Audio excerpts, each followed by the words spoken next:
Have you ever felt an idea fighting to be born inside you? A song without a melody, a business without a shape, a solution no one else sees. It's not a whim. It's the echo of an ancestral pattern, an archetype etched into the psyche of humanity, knocking on your door. Today, you are going to discover that this creative force that sometimes emerges, and that you may have relegated to a corner, is not an accident. It is the manifestation of one of Carl Jung's most powerful archetypes. In the next few seconds, you will not only learn about the creator archetype, but you will recognize its imprint on your life and, most importantly, unlock the permission to let it flourish.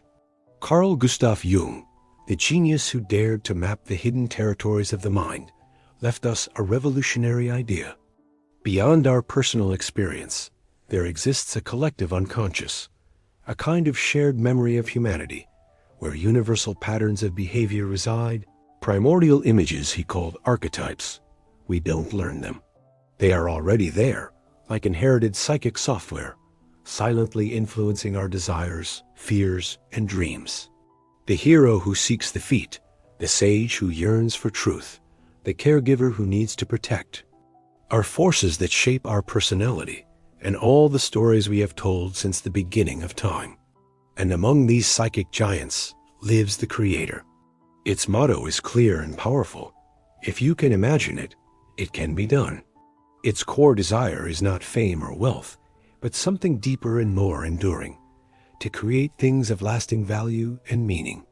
Its goal is to give life to a vision, to a tangible dream. Imagine the architect who sees the building on the empty lot, the entrepreneur who visualizes the company from their garage, the parent who imagines a different life for their children. That is the creator archetype in action. But this power has a shadow. Its greatest fear, what paralyzes it on nights of doubt, is mediocrity. The fear that its vision will be ordinary or its execution poor.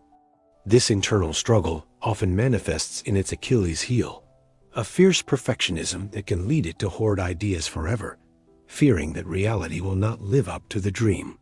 Think about your daily life. Are you someone who, faced with a problem at work, immediately thinks of 3 innovative solutions? Do you rearrange the furniture in your home seeking a new harmony? Do you have a notebook full of sketches, business ideas, or travel plans you haven't executed yet?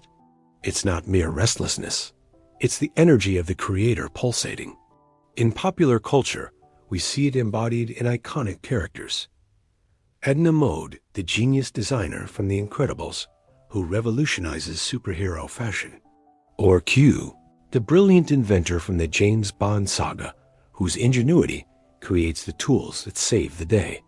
Even brands like Apple have been built under this archetype, promising not just products, but a tool to think different and materialize the user's creativity.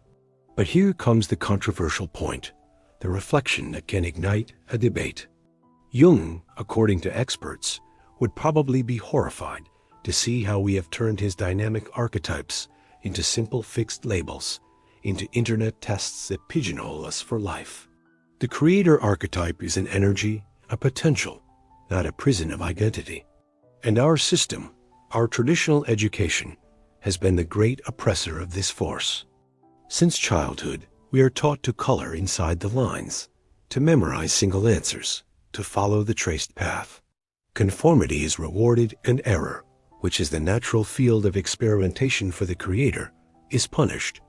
The "what if" question is stifled in the name of efficiency. Thus, we end up believing that creativity is a gift of a few artists and not the native language of our psyche.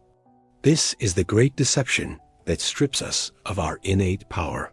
Because the true revelation is this: you are already a creator. The evidence is not in a work of art in a museum, but in every act of shaping your reality. You create atmospheres in your home. You create solutions at work. You create connections in your relationships. You create the next chapter of your life with every decision. The archetype is not something you have to acquire. It is something you have to recognize and allow. Integrating it does not mean becoming a carefree bohemian, but honoring that part of you that seeks to innovate, improve, build, and express. It is accepting that the fear of mediocrity is the flip side of the longing for excellence, and that perfectionism is only calmed by the courage to take the first imperfect step. This journey inward is not a luxury. It is a necessity of the soul. In a world that often seems fabricated, reconnecting with the creator archetype is an act of psychological sovereignty. It is remembering that your consciousness has the unique ability to take the amorphous an idea, a feeling, a lump of clay, and give it a form that did not exist before.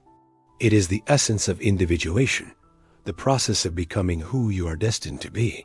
So I ask you, and I want you to ask yourself seriously, what is your inner creator wanting to build at this precise moment in your life? What vision waits, patient but insistent, behind the noise of your daily obligations? Today you have discovered that that voice is not a stranger. It is the most authentic part of you, speaking the universal language of the human psyche. It is Carl Jung, from the depths of the collective unconscious, giving you a message. Your power to create your world is your most valuable inheritance. Do not discard it. If this journey resonated with you, if you felt the call of the Creator stirring in your chest, don't let it pass. Like this video if you believe creativity is a human right, not a privilege. Subscribe to this channel, because here we will continue exploring these hidden maps of personality so you can live a fuller, more authentic life. And most of all, comment. Tell us, Creator, if you identified, or share with us. What project, big or small, have you been postponing and today you dare to start? Your story can inspire others to pick up the tool and begin sculpting their own masterpiece. The algorithm loves meaningful conversations, and we love reading you. Until the next dive into the psyche.